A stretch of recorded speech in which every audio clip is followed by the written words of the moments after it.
Hello students, good morning and welcome to chemistry concept. Chapter 9 સંકીર્ણ સંયોજનો ને એમાં અહીંયા મેં શું લખેલું છે જુઓ તો લિગેન્ડની સ્પેક્ટ્રોકેમિકલ શ્રેણી. આજે તમને હોમવર્ક આપવામાં આવેલું જ હતું ને 1 થી 8 વિડિયો માટેનું. લિગેન્ડ એટલે શું, તેનું વર્ગીકરણ, આ ટોપિક તમે કમ્પ્લીટલી સમજીને આવ્યા છો. હવે જેટલા પણ લિગેન્ડ તમે ભણ્યા છે એ લિગેન્ડની પ્રબળતા, શું કહી રહી છું હું, જેટલા પણ લિગેન્ડ તમે ભણ્યા છે એ લિગેન્ડની પ્રબળતા સમાન હોતી નથી. કોઈ કેવો લિગેન્ડ હશે પ્રબળ તો કોઈ કેવો લિગેન્ડ હશે નિર્બળ. તો દરેકે દરેક લિગેન્ડ જે છે એમની પ્રબળતાની એક શ્રેણી છે અને એ શ્રેણીને આપણે શું કહીએ છીએ, લિગેન્ડની સ્પેક્ટ્રોકેમિકલ શ્રેણી. તો લિગેન્ડની પ્રબળતાની શ્રેણી એ શા માટે મોડે કરવાની, એના પરથી કયા કયા સંકરણ કેવી રીતે સમજવાના, અને જ્યાં સુધી તમને લિગેન્ડની પ્રબળતા શ્રેણી નહીં આવડે ત્યાં સુધી લિગેન્ડની સ્થાયીતા અને લિગેન્ડનું સંકરણ આ બંને વસ્તુ બિલકુલ આવડશે નહીં. એટલે સૌથી પ્રાથમિક જરૂરિયાત આપણે લિગેન્ડની સ્પેક્ટ્રોકેમિકલ શ્રેણી મોડે કરીએ. હવે ક્યારે પણ કોઈ બી શ્રેણી મોડે કરવાની વાત આવે તો કોઈકને કોઈક નેમોનિક બનાવવું પડે, કવિતા બનાવવી પડે લાંબી વસ્તુને યાદ રાખવા માટે. તો આપણે એક કવિતા થ્રુ આ શ્રેણીને મોડે કરી લઈએ, બરાબર? તો તમે કેવી રીતે યાદ રાખશો સમજો કે આઈ બહાર સકીના કી કલી. પોએમ આટલી લર્ન કરો. આઈ બહાર સકીના કી કલી, આઈ બહાર સકીના કી કલી. યાદ રહ્યું? શું કીધું મેં? આઈ બહાર સકીના કી કલી.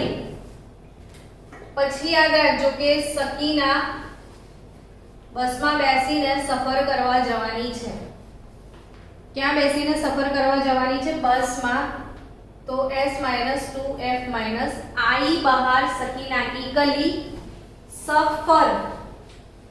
આપણે મનમાં યાદ રાખવાનું છે શું? સફર में. હવે સકીના બસમાં સફર કરે છે તો શું સાથે લઈ જાય છે? તો OH અને C2O4 -2 એટલે ઓક્ઝેલેટો લિગેન્ડ થાય. OH ઓક્ઝેલેટ પાણી પી કે ચલી. હવે આખી પોએમ થઈ ગઈ તમારી. જો आई बहार सकीना की कली सफर में OH ऑक्जेलेट पानी पी के चली. डन? बोलो तो. आई बहार सकीना की कली सफर में OH ऑक्जेलेट पानी पी के चली. सफर में क्या? OH ऑक्जेलेट पानी पी के चली. હવે ઘણા લોકો બસમાં સફર કરતા હોય ને તો તમને ધ્યાન હશે કે એમને વોમિટિંગ જેવું થતું હોય છે, હે ને? એટલે હવે સકીના ક્યાં સફર કરે છે? બસમાં. તો સકીનાને શું થાય છે? વોમિટ. તો વોમિટમાં શું થાય? અંદર જે હોય બધું નીકળી જાય, ઊંધું થઈ જાય. તો હવે દેખો સકીનાને વોમિટ થાય તો સકીના ઊંધી થઈ ગઈ. એટલે HCl ને બદલે હવે સકીના શું થઈ ગઈ? NCS less than NCS minus. આ HCl અને આ શું? NCS. તમે લિગેન્ડનું વર્ગીકરણ ભણ્યા છો તો એમાં મેં ઉભયદંતી લિગેન્ડ એવો એક ટોપિક શીખવાડેલો છે.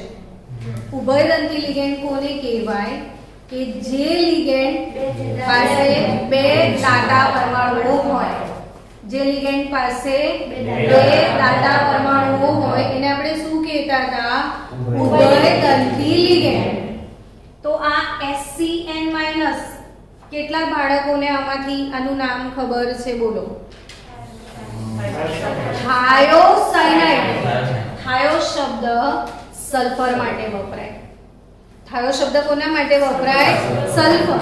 તો આ થાયોસાયનાઇડ છે અને આ આઈસો થાયોસાયનાઇડ. પણ મેં તમને એવું શીખવાડ્યું હશે કે આ જે HCN લિગેન્ડ છે, આપણો ગોલ તો શું છે કે બધું સાથે સાથે ભણવું જ છે, રિવિઝન પણ કરતા જવું છે. HCN- લિગેન્ડ પાસે બે દાતા પરમાણુ કયા છે બોલો? S અને N. તો એક સલ્ફર દાતા છે, એના તરફથી દાન થઈ શકે, અને બીજો કયો? નાઇટ્રોજન દાતા તરફથી પણ દાન થઈ શકે. તો જ્યારે સલ્ફર દાતા તરફથી દાન થયું હશે તો આ લિગેન્ડ માટે શબ્દ વાપરેલો છે થાયોસાયનેટો, S વાપર્યું હશે, અને આ લિગેન્ડ માટે નામ વાપર્યું છે થાયોસાયનેટો N. તો આ છે થાયોસાયનેટો S, આ શું છે? થાયોસાયનેટો N. તમે સમજી રહ્યા છો ને કે ઉભયદંતી લિગેન્ડ કોને કહેવાય? કે એવો લિગેન્ડ જેના પાસે બે દાતા પરમાણુઓ હાજર હોય તો આપણે એને ઉભયદંતી લિગેન્ડ કહીએ. તો આ જે લિગેન્ડ છે એનું નામ થાયોસાયનેટો છે. હવે જો એ સલ્ફર દાતા પરથી દાન કરશે તો થાયોસાયનેટો S લખાશે, અને નાઇટ્રોજન દાતા પરથી દાન કરશે તો શું લખીશું આપણે? થાયોસાયનેટો N. તો અહીં આગળ તમને કન્સેપ્ટ ક્લિયર કરવો બહુ જરૂરી છે બાળકો, કે આ જો I બહાર શું? सकीना की कली, सफर में OH ऑक्जेलेट पानी पी के चली. अब सकीना को वॉमिट हो गई, दैट इज NCS माइनस, ने वॉमिट में શું કાઢ્યું એને? તો સકીના એ વોમિટ માં શું બહાર કાઢ્યું છે? તો કે EDTA, એમોનિયા. શું બહાર કાઢ્યું એની વોમિટ માં? EDTA, ammonia. અને એની વોમિટ માં શું નહોતું? ENCNCO. એની વોમિટ માં શું નહોતું? ENCNCO. શું નહોતું એની વોમિટ માં? ENCNCO. દરરોજ બાળકો તમે અહીંયા જ્યારે પણ આવશો, જે બાળકો ઓનલાઈન મીટિંગમાં બેઠા છે એ લોકો પણ, અને જે ઓફલાઈન બેઠા છે એ લોકો પણ આઈને એવરી ડે સતત 10 દિવસ સુધી શું લખવાનું? પહેલા લિગેન્ડની આ શ્રેણી, ને 10 દિવસ રોજ આ કવિતા તમે આઈને બોલો, લખો, તો હું નહીં માનતી કે તમને યાદ ના રહે. તો ફરી એકવાર, आई बहार सकीना की गली, सफर में OH ऑक्जेलेट पानी पी के चली. फिर सकीना ઊંધી हो गई यानी NCS. શું સકીના એ વોમિટ માં બહાર કાઢ્યું? EDTA ammonia. શું બહાર કાઢ્યું? EDTA ammonia. અને એની વોમિટ માં શું નહોતું? ENCNCO. EDTA અમોનિયા બહાર કાઢ્યું ને નહોતું ENCNCO. આ બધા લિગેન્ડ યાદ છે કે ભૂલી ગયા? EDTA એનો ફૂલ ફોર્મ આખી ક્લાસમાંથી બોલો. ઇથેન 1,2 ડાયએમાઇન ટેટ્રાએસિટેટ. જો રિવિઝન કરાવી દઉં, ઇથેન એટલે CH2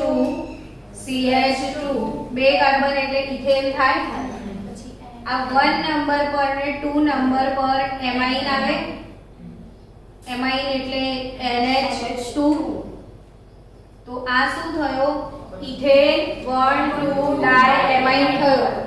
એટલે આ વાળો લિગેન્ડ આ વાળો ઇથેન 1,2 ડાયએમાઇન. સમજી રહ્યા છો? આ શું છે? ઇથેન 1,2 ડાયએમાઇન છે. હવે ટેટ્રાએસિટેટ તો આ બે હાઇડ્રોજનનું વિસ્થાપન કરી નાખશે. એટલે આના બે હાઇડ્રોજન અને આના બે હાઇડ્રોજનનું વિસ્થાપન એસિટેટ આયન વડે થાય છે. કોના વડે? Acetate ion. તો એસિટેટ આયનનો સૂત્ર શું? તો CH2COO માઈનસ CH3COO માઈનસ, પણ વિસ્થાપન થશે ત્યારે કનેક્ટ થશે ને, તો એક H ઓછો થઈ જશે. તો CH2COO માઈનસ CH2COO માઈનસ અને CH2COO માઈનસ. જો ethane 1,2 diamine tetra acetate. Tetra means 4 acetate. આપણે જ્યાં બેસ્યા છીએ ત્યાં હમણાં કોઈ આઈને એમ કે EDTA બનાવી દો તો આને રટ્ટાફિકેશનની કોઈ જરૂરત જ નથી. નામથી બની ગયો ને. ઇથેન કેટલા કાર્બન? 2 કાર્બન. બરાબર. ઇથેન એટલે 2 કાર્બન. 2 કાર્બન લખ્યા. 1 2 ડાયએમાઇન. 1 પર એમાઇન, 2 પર એમાઇન. હવે ડાયએમાઇન પછી ટેટ્રા એટલે 4 એસિટેટ, 4 હાઇડ્રોજનની જગ્યા પર આવી ગયા. હવે એ સમજો કે આ ઓક્સિજન એક દાતા છે, આ બીજો દાતા ઓક્સિજન, ત્રીજો દાતા ઓક્સિજન, ચોથો દાતા ઓક્સિજન. 4 દાતા પરમાણુ ઓક્સિજન છે કે નહીં? અને બીજા 2 દાતા નાઇટ્રોજન છે. કેટલા ઇલેક્ટ્રોન યુગ્મનું આ દાન કરી શકે છે? 6. એટલે આને ષટદંતીય લિગેન્ડ કહેવાય. કયો લિગેન્ડ કહેવાય? ષટદંતીય લિગેન્ડ છે. કયો લિગેન્ડ છે? ષટદંતીય લિગેન્ડ છે. EDTA ethane 1 2 diamine tetra acetate. Ethane 1 2 diamine tetra acetate. તો આ ષટદંતીય લિગેન્ડ છે. કયો લિગેન્ડ? ષટદંતીય. તો આનો વીજભાર પૂછે છે પરીક્ષામાં. તો કે જો આ તટસ્થ બિંદુઓ છે, દેખાયા તમને? આના પર વીજભાર નથી પણ આનો વીજભાર. તો EDTA નો વીજભાર શું લખાય? -4. EDTA નો વીજભાર શું લખાય? -4. તો NO2 EnCnCO NO2 પર બી -1 ચાર્જ હશે. હવે જેના પર વીજભાર નથી ને એ તટસ્થ અણુઓ કહેવાય. જો આ તટસ્થ અણુ છે એટલે આનો ઓક્સિડેશન આંક આપણે હંમેશા 0 લઈએ. આ તટસ્થ અણુ છે En. આ તટસ્થ અણુ છે CO કાર્બોનિલ. અને આ H2O એટલે પાણી પણ તટસ્થ અણુ. આ 0 વીજભાર વાળા તટસ્થ અણુઓ છે. જ્યારે EDTA ષટદંતીય લિગેન્ડ છે પણ એના પર વીજભાર કેટલો છે? -4. Concept clear? તો આ લિગેન્ડની કઈ શ્રેણી તમે હમણાં ભણ્યા? સ્પેક્ટ્રોકેમિકલ શ્રેણી. કે I बाहर सकीनाकी ट्रली सफर में OH ऑक्जेलेट पानी पीके चली. हजी रिदम નથી આવતી. सफर में OH ऑक्जेलेट पानी पीके चली. क्या पीके चली? पानी पीके चली. OH ऑक्जेलेट पानी पीके चली. क्या पीके चली? OH ऑक्जेलेट पानी पीके चली. फिर सकीना को प्रॉब्लम हो गई. NCS हो गई, उसने वॉमिट में निकाला EDTA अमोनिया. सुनोतु EnCnCO. सुनोतु EnCnCO. હવે આ જે લિગેન્ડની શ્રેણી છે EDTA અમોનિયા વાળી જે લિગેન્ડ સિરીઝ છે આપણી, આનું મહત્વ શું છે? તો કે તમે એ બી નોટિસ કરજો કે I પછી આ લેસ ધેન એવું લખેલું છે મેં. તો તમારે અહીંયા એ જોવાનું કે આ સૌથી વધારે CO છે ને, તો આ સૌથી વધારે પ્રબળતા CO ની છે. તો આ બધા જે લિગેન્ડ તમને દેખાય છે એ કયા લિગેન્ડ તરીકે કન્સિડર થશે? પ્રબળ લિગેન્ડ તરીકે. કયા લિગેન્ડ તરીકે કન્સિડર થશે આ લોકો? પ્રબળ લિગેન્ડ તરીકે. અને આ બધા જે છે આટલા પાણી પહેલા શું યાદ રાખશો તમે? સેન્ટર ફોકસ કોને કરી દેજો? H2O ને. H2O ને બી તમારે વીક લિગેન્ડ માં જ કન્સિડર કરવાનો છે. H2O માટે કયો લિગેન્ડ તમારે આને સમજવાનો છે? Week ligand. H2O ને કયા લિગેન્ડ તરીકે કન્સિડર કરશો બાળકો? Week ligand. H2O ની આગળ વાળા બધા કયા લિગેન્ડ? નિર્બળ લિગેન્ડ. આ બધા કયા? નિર્બળ. ને આ બધા કયા? પ્રબળ. એટલે તમારે આ પ્રબળ લેવાનું. EDTA પ્રબળ ગણવાનું. એમોનિયા પ્રબળ ગણશો. નાઇટ્રો પણ પ્રબળ. En પણ પ્રબળ. સૌથી પ્રબળ કોણ લાગ્યો તમને? CO. ને સૌથી નિર્બળ લિગેન્ડ કોણ? આયોડિન. સમજી ગયા? તો આ પ્રબળતા નિર્બળતા. હવે અહીંયા પાણીથી આગળવાળા બધા નિર્બળ ગણો. બટ એઝ એન એક્સેપ્શન યાદ રાખજો, ઓક્ઝેલેટો તમારે પ્રબળ તરીકે લેવો પડશે. ઓક્ઝેલેટોને શેમાં લેજો? પ્રબળ તરીકે. C2O4 -2 ઓક્ઝેલેટો એટલે OX-2 ઓક્ઝેલેટોને શોર્ટકટમાં શું લખાય OX-2 અને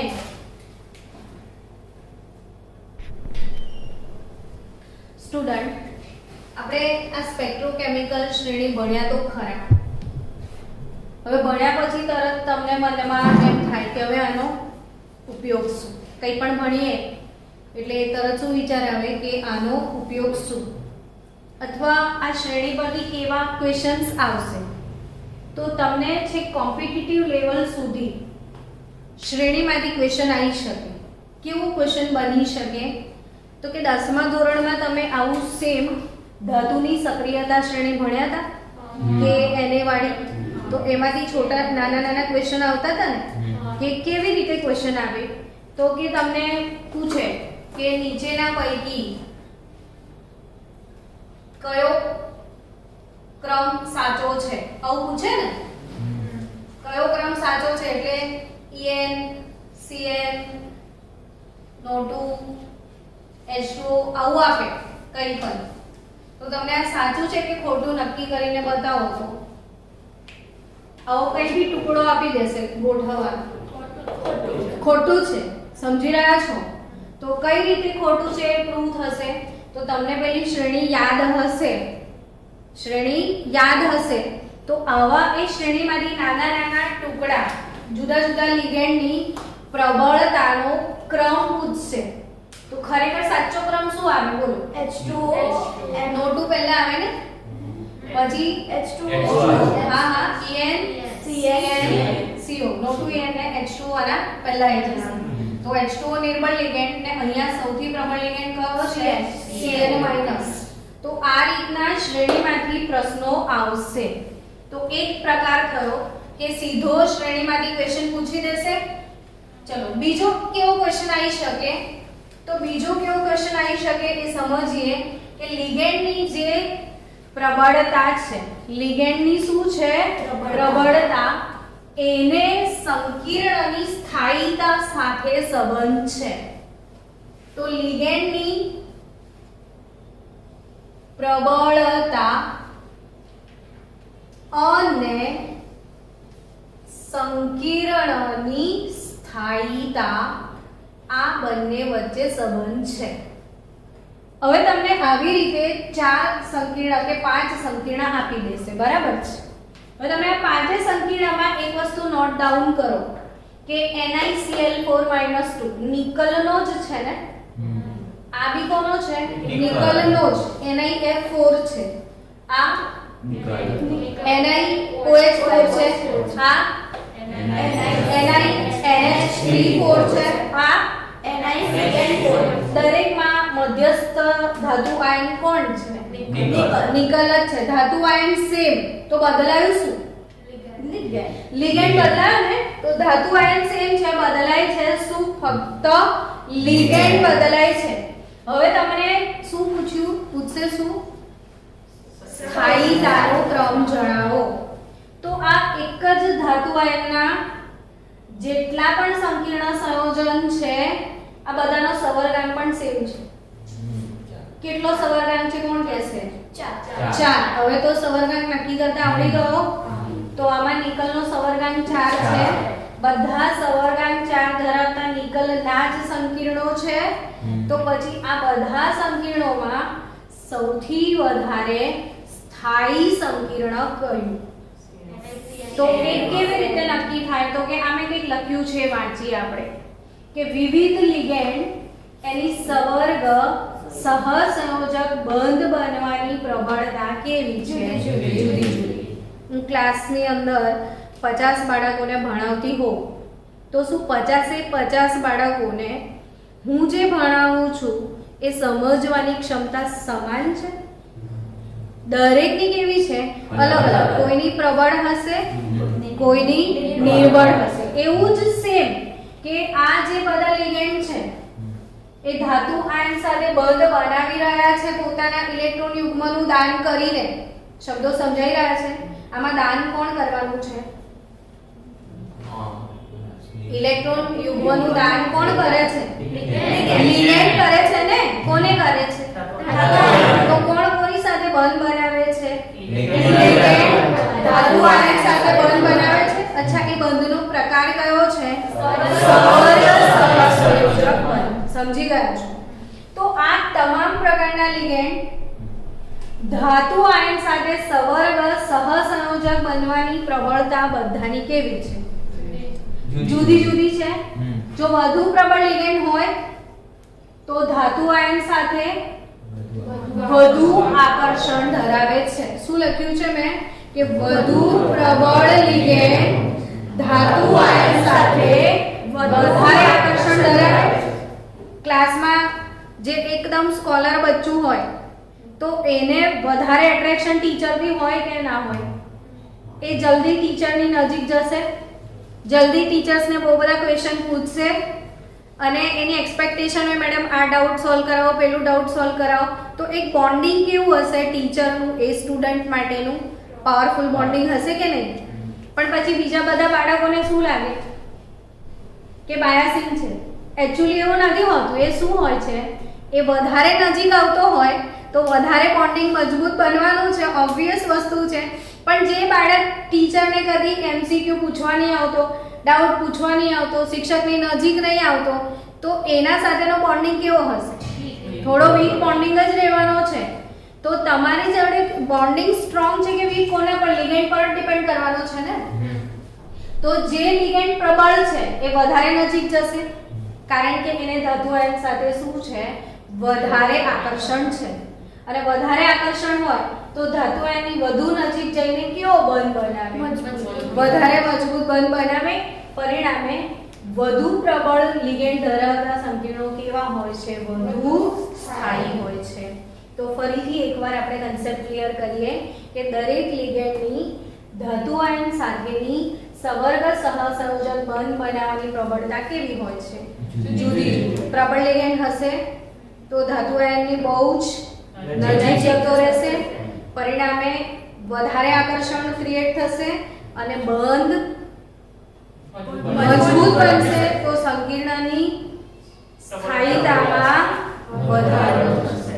વધુ પ્રબળ વધુ સ્થાયી. જેટલો પ્રબળ હોય ને એટલો જલ્દી તૂટે નહીં. બોન્ડિંગ મજબૂત તો જલ્દી તૂટશે નહીં, તો સ્થાયીતા વધારે કહેવાય. સમજી ગયા? હવે તમને અમારી ક્વેશ્ચન્સ કેવી રીતે આવશે? તો કે આવી રીતે ચાર સંકીર્ણ આપ્યા હશે. આ ચાર સંકીર્ણને તમારે કેવી રીતે ગોઠવવાના હશે? પ્રબળતાના ચડતા કાં તો ઉતરતા ક્રમમાં. તો આને તમે પ્રબળતાના ચડતા ક્રમમાં ગોઠવવું હોય તો પહેલું કામ કરવાનું કે જેટલા લિગેન્ડ છે એમને શ્રેણીબદ્ધ ગોઠવી દો. ચલો મને ગોઠવાઓ કે આમાં સૌથી નિર્બળ લિગેન્ડ કયો ગણાશે? આઈ બહાર સખી ગલી પછી સમર આવે તો Cl માઈનસ આવે પછી F આવે પછી OH ઓક્ઝેલેટ પાણી પીકે ચલી NH3 પછી NH3 એ પછી આઈયો પ્રબળતાનો ક્રમ કોણ વધારે પ્રબળ? સૌથી વધારે સ્થાયી સંકીર્ણ કોણ? આવાળું. એના પછી આ સ્થાયી છે કે નહીં? મેં સિક્વન્સમાં જ અરેન્જ કરેલા છે. તો આ સ્થાયીતાનો ક્રમ થઈ ગયો.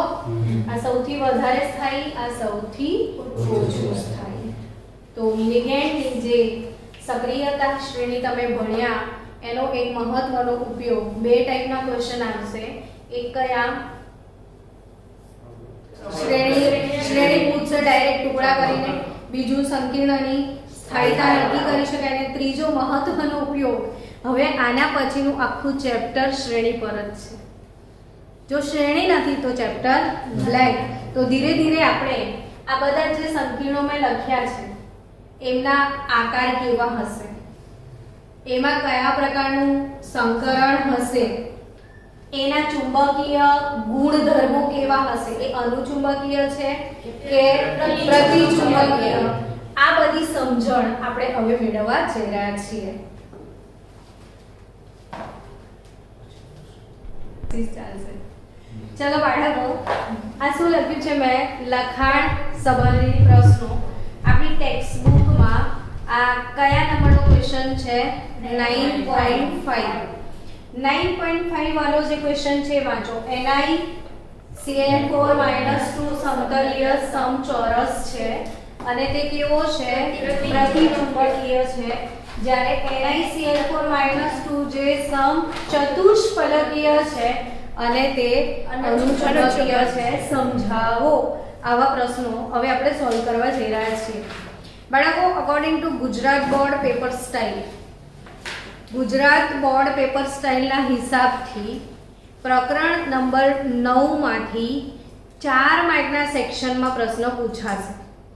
આપણે આપણી પેપર સ્ટાઇલ પ્રમાણે 4 માર્કના 4 પ્રશ્નો પૂછાય છે. ખબર છે તમને? 4 માર્ક્સના કેટલા પ્રશ્નો પૂછાય છે? 4. તો 4 જ ચેપ્ટરમાંથી 4 માર્ક્સના આવવાના છે. તો એમાંથી એક આ ચેપ્ટર છે જેમાંથી કેટલા માર્ક્સનો ક્વેશ્ચન આવવાનો છે? 4 માર્ક્સનો.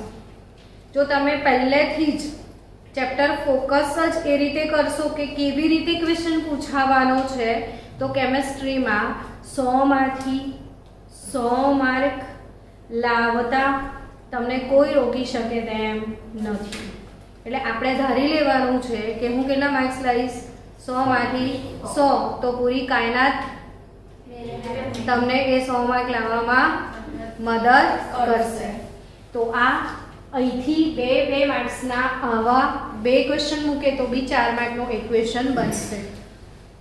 હવે આ ક્વેશ્ચન આમ લાગે છે નાનકડો, પણ એમાં મારે તમને બહુ જ બધું ડિટેલ્સ સમજાવવાનું છે. તો હું પહેલા પસંદ કરીશ NiCl4. એક વસ્તુ નોટિસ કરો કે આમાં બંને નિકલના સંયોજનો છે ને, એકમાં ક્લોરીન લિગેન્ડ છે ને એકમાં Cl લિગેન્ડ છે. તો એકમાં નિર્બળ લિગેન્ડ છે ને એકમાં પ્રબળ લિગેન્ડ છે. સમજી રહ્યા છો?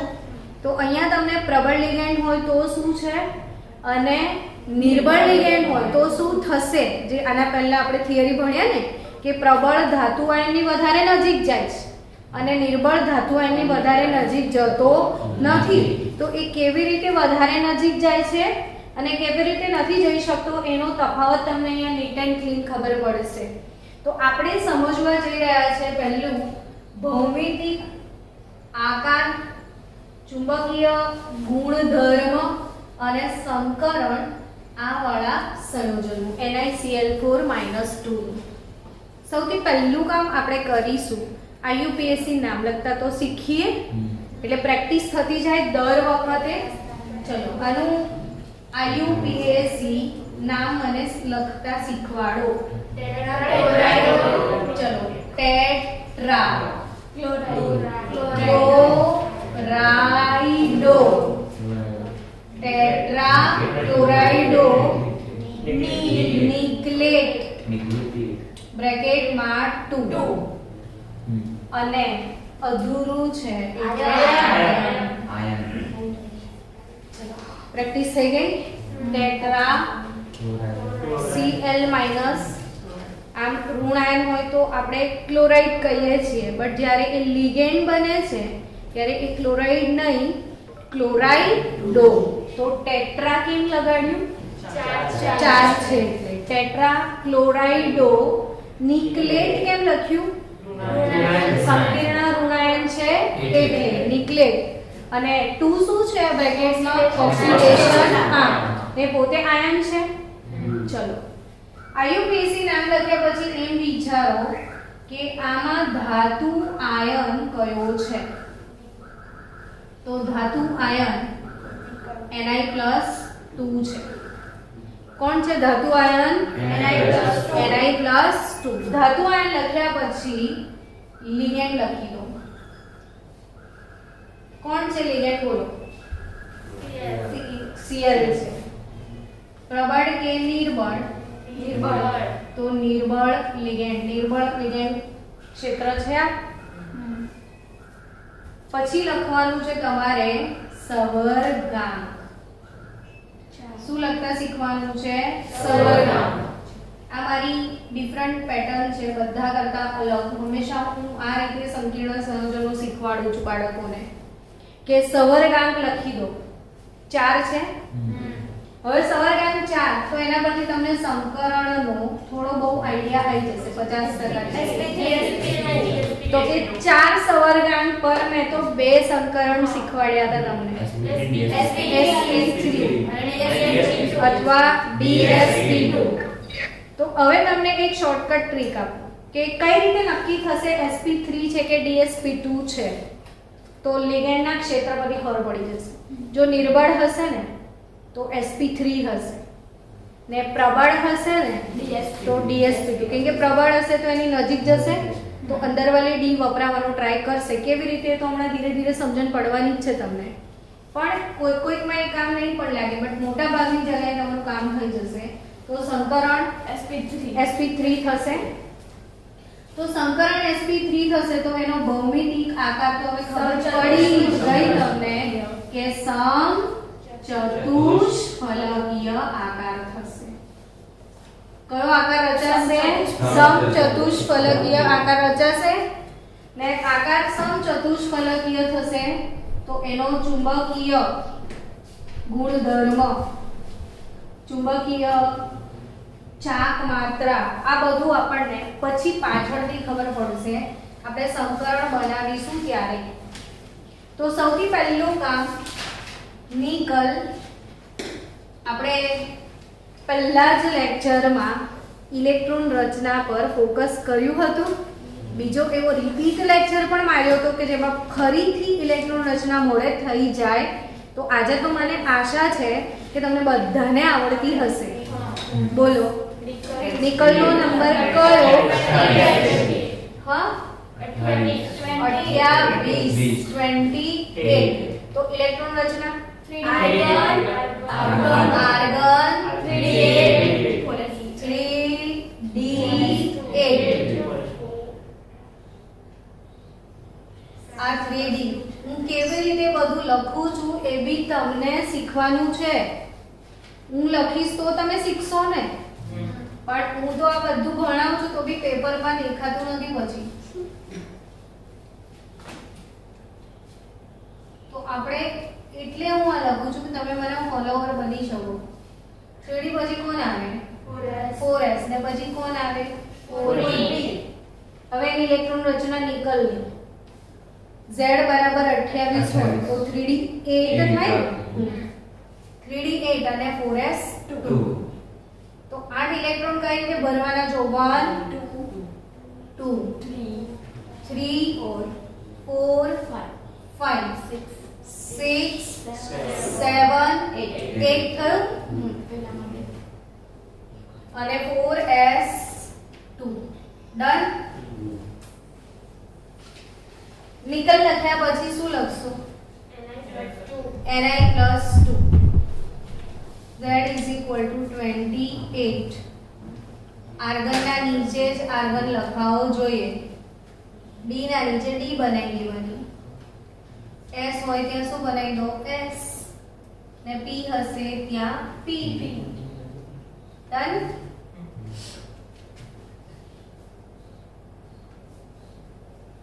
Three D 4s 4p 3d8. હવે આ Ni+2 નો શું મતલબ કરશો? બોલો. ઘુમાવે છે. કયા ઘુમાવશો? 4s વાળા બે ગયા તો 1 2 3 4 5 6 7 8 ને 4s ખાલી. હવે જો આ નિકલ ધાતુ આયન છે, એના ઘરે કોણ રહેવા આવવાનું છે? ક્લોરીન. કેટલા ક્લોરીન આવવાના છે? 4. પોતાની ફેમિલી બાલ બચ્ચા સાથે આવવાનો છે. તો આપણે ખાલી રૂમ આપવા પડશે કે નહીં, કે ભરેલા આપવાના? ખાલી. તો 4 ફેમિલી રહેવા આવવાના છે. તો આપણે 4 રૂમની સગવડ કરવી પડશે. તમને લાગે છે ને જો 4 રૂમ અવેલેબલ છે? 4s અને 4px 4py 4pz.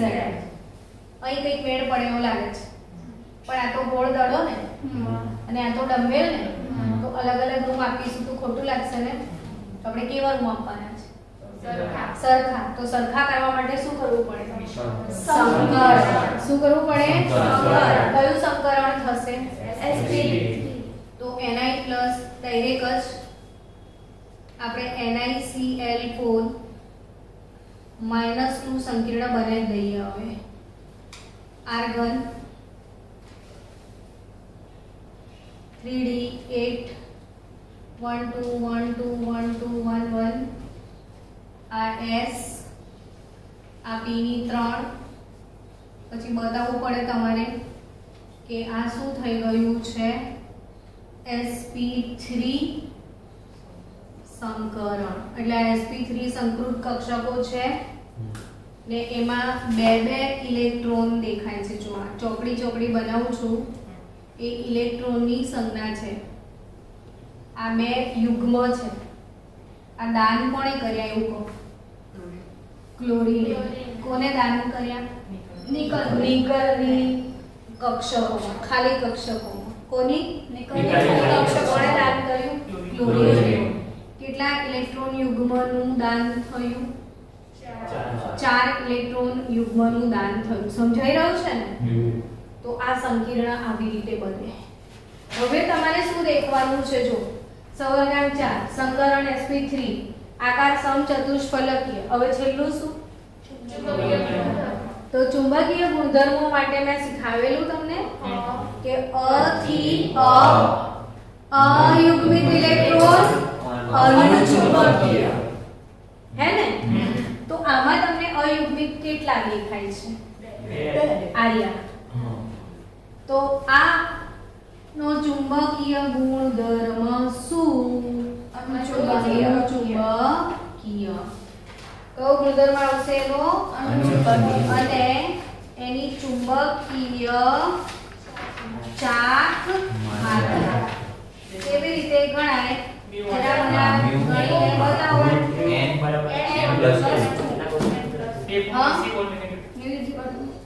તો આની ચુંબકીય ચાક માત્રા આપણે ગણીએ મ્યુ.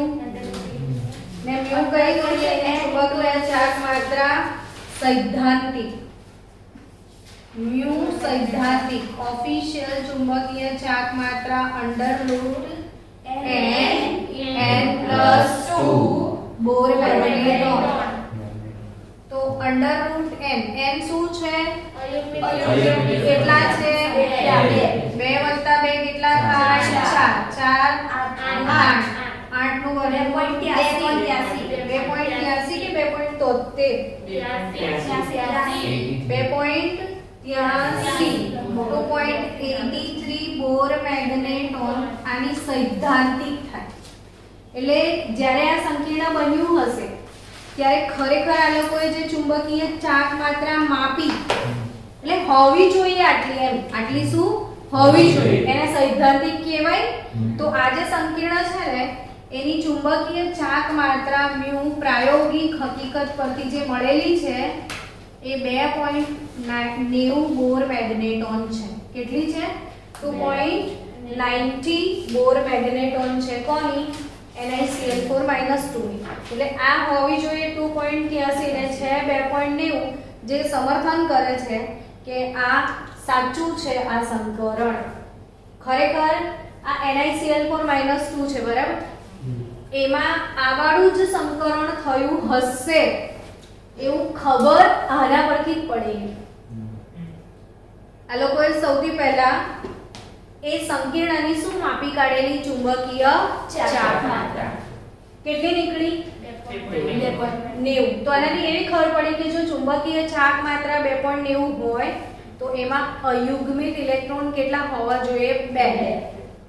તમે એક આખો લેક્ચર મેં આના પર આપ્યો છે કે 3 અયુગ્મિત ઇલેક્ટ્રોન હોય તો 3 પોઈન્ટ સમથિંગ આપી, 4 પર 4 પોઈન્ટ સમથિંગ, 5 પર 2 પોઈન્ટ સમથિંગ આવી. તો આનો અર્થ સીધો સાદો શું નીકળે? 2. તો 2 અયુગ્મિત ઇલેક્ટ્રોન અહીંયા તો જ હોય ને જો sp3 સંકરણ થાય.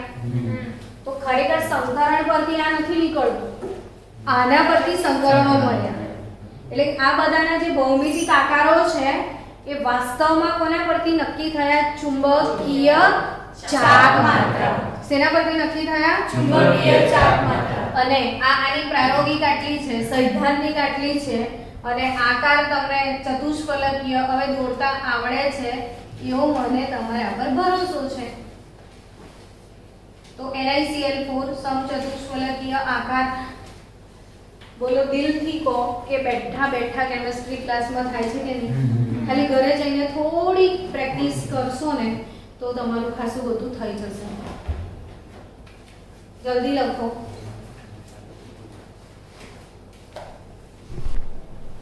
ચલો બાળકો, હવે આપણે કયા સંકીર્ણ તરફ આગળ વધીએ? NiCl4 - 2 તરફ. પહેલું કામ હવે આપણે શું કરવાનું છે? IUPAC નામ લખાવડાવો. ટેટ્રાસાયનાઇડો નિકલેટ ટેટ્રાસાયનાઇડો નિકલેટ 2 આયન. ટેટ્રાસાયનાઇડો નિકલેટ 2 આયન. धातु आयन तरीके कौन? Ni+2 लिगेंड Cn-, प्रबल के निर्बल प्रबल सवर्गांक 4 संकरण sp2 अथवा dsp2 पण प्रबल छे એટલે મે બી d વાળું હશે. પછી જોઈએ આપણે શું થાય છે. संकरण आकार चुंबकीय गुण पछीनी વાત આવે. ચલો હવે આપણે આ નિકલ આર્ગન નિકલ +2 તો આ લોકોએ આનું જે સંકરણ કાઢ્યું છે એ ખરેખર તો એની ચુંબકીય ચાક માત્રા પરથી શોધ્યું છે. ને અહીંયા ચોખ્ખું લખેલું છે કે આ કેવો છે? પ્રતિ ચુંબકીય. એટલે આનો ગુણ કેવો છે? प्रति चुंबकीय.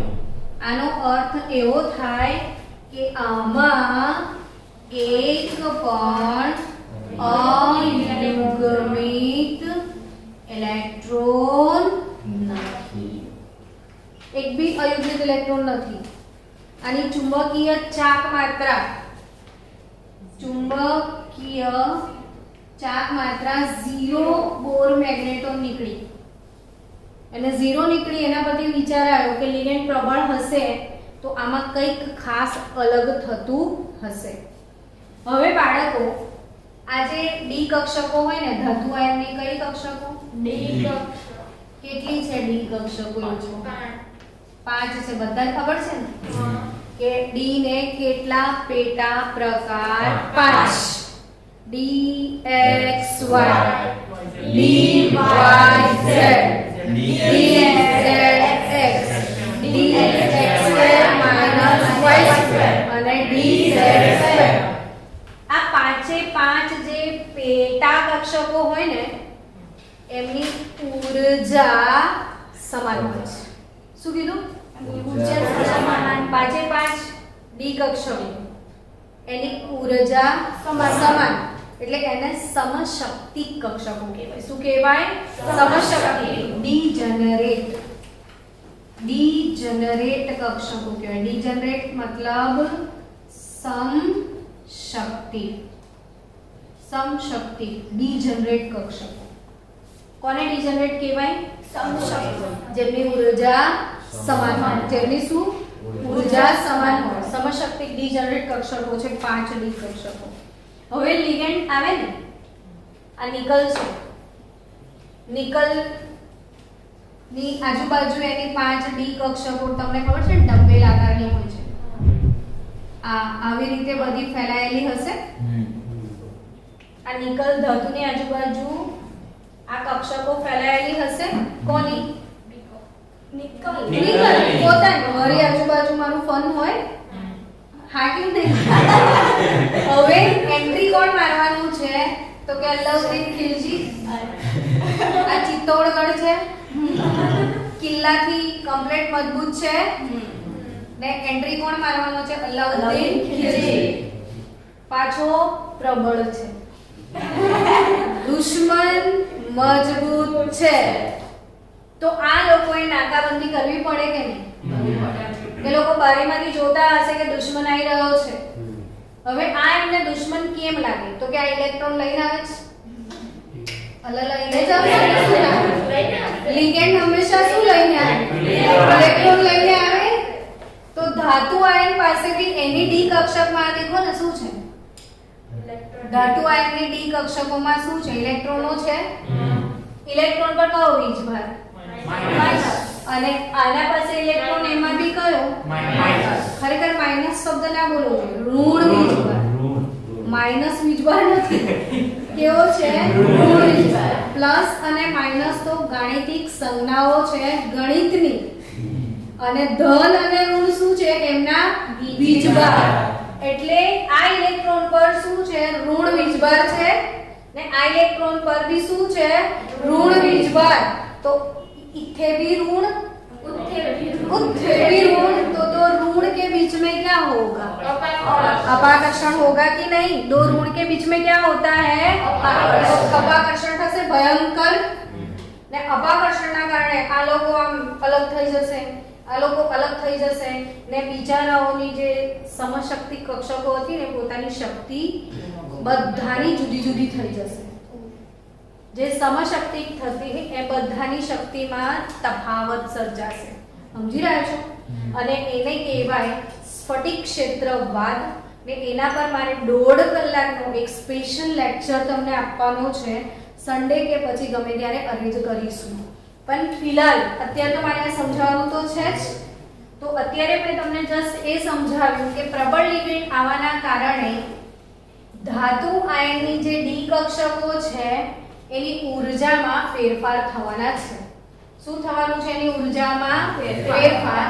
તો આ જે જ્યાં તમે આ સંકીર્ણ ભણો છો ત્યાં સાઈડ પર નોટ ડાઉન કરી રાખજો કે આ જે કક્ષકો છે એની ઊર્જામાં ફેરફાર થશે. 3 ઉપર જશે, 2 નીચે આવશે. અને એ જે 3 ઉપર ગઈ છે એમાંથી પણ સ્પ્લિટિંગ થશે. એ બધું સ્પ્લિટિંગ સ્ફટિક ક્ષેત્રવાદમાં સમજાવીશ. અત્યારે ફિલહાલ યાદ રાખો, સૌથી આગ બબૂલા ગુસ્સામાં અલ્લાઉદ્દીન ખિલજીની સેનાની ગુસ્સે કોણ ભરાશે? dx² - y² એ ઉપર ફંગોળાશે.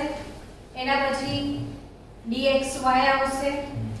એના પછી dyz આવશે. જો મારી તૈયારી એના પછી કોણ આવશે? dy dx² - y² dxy dz² અને dxy છે ને તો yz અને zx આ રીતે નીચે આવશે. xz અને yz નીચે આવી જશે. સમજી રહ્યા છો? તો હવે આ જે 5 સમશક્તિક હતી ને એને બદલે પ્રબળ લિગેન્ડની એન્ટ્રી થવાના લીધે આમાં ઊર્જાનો તફાવત ક્રિએટ થયો. હવે તમને બીજા ચેપ્ટરમાં આઉબાઉ પૌલી ને હુનના નિયમો ખબર છે ઇલેક્ટ્રોન રચના માટેના? એમાં આઉબાઉ શું કહે છે કે ઇલેક્ટ્રોન સૌપ્રથમ નીચી ઊર્જા ધરાવતી કક્ષકમાં દાખલ થાય, ભરાય પછી ઉપર જાય. આમાં કેટલા ઇલેક્ટ્રોન છે? 8 ઇલેક્ટ્રોન કઈ રીતે ભરાશે? જુઓ, 1 2 3 4 5 6 7 8. સમજી ગયા? એક ડી કક્ષક ખાલી થઈ ગઈ. કઈ ખાલી થઈ? dx² - y² કઈ ખાલી થઈ ગઈ? dx² - y. એટલે દુશ્મનના આવવાના કારણે આના ઇલેક્ટ્રોન નીચે તરફ જતા રહ્યા. એટલે આ ખાલી મળશે હવે તમને. એટલે આને પડાઈ લીધું. જોયું? અહીંથી બી કશું પડાઈ લીધું. પ્રબળ લિગેન્ડ હતો ને તો પડાઈ શકે. નિર્બળ બિચારો એવું કશું કરે, અહીંથી ચાલુ કરે. તું ના આવે તો કઈ નહીં. પણ પ્રબળ તો શું કે આપ નહીં તો પતાઈ દઈશ. સમજ્યા? એટલે ઇલેક્ટ્રોનની ફેર ગોઠવણી આ સમજાયું કે ડ્રો કર્યું ને બધાએ. આ શું છે? ઇલેક્ટ્રોનની ફેર ગોઠવણી તમને મેં સમજાવી. એટલે પ્રબળ લિગેન્ડ ધાતુ આયનને બિચારાને સીધો કરી નાખે કે ભાઈ ચાલ ખાલી કર. તો આ કઈ રીતે ખાલી કરશે? હવે કે આ 1 2 1 2 1 2 ને 1 2 આ ઇલેક્ટ્રોન અહીં શિફ્ટ થઈ ગયો. એક અક્ષર ખાલી થઈ ગઈ. D અને કયું સંકરણ થશે સમજાવો હવે. DsP2 અંદરની D વપરાય ને. આ શું છે? NiCN4 -2 સંકીર્ણ. ને હવે આની અંદર પોતાના ફેમિલીને બેસાડી દીધું. કોણે? CN minus. મજા આવી કે ના આવી? આવી ને? તો આ જે છે અહીંયા DsP2 સંકરણ થયું. તમને અયુગ્મિત ઇલેક્ટ્રોન કેટલા દેખાય છે? એક પણ નહીં. અચ્છા, સંકરણ DsP2 થાય તો આકાર કયો? સમતલીય સમચોરસ. સમતલીય સમચોરસ આકાર. DsP2 સંકરણ જે થયું ને એમાં D કઈ વપરાય? dx² y². એક s વપરાશે અને બે p વપરાશે. અને આ પ્રશ્ન નીટ જી લેવલે આવશે કે DsP2 સંકરણમાં કઈ D વપરાય છે? તો dx² y².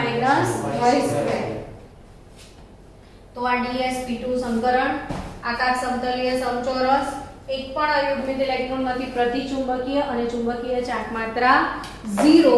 અને આ જ વસ્તુ આ પ્રશ્ન જો સોલ્વ થયો કે NiCN4 -2 કેવો છે? સમતલીય સમચોરસ છે અને તે પ્રતિચુંબકીય છે, જ્યારે NiCl4 સમચતુષ્ફલકીય છે અને તે અનુચુંબકીય છે. તો આ રીતે તમારે સમજાવવું પડશે. ક્લિયર ને? ઓકે, ચલો મળીએ.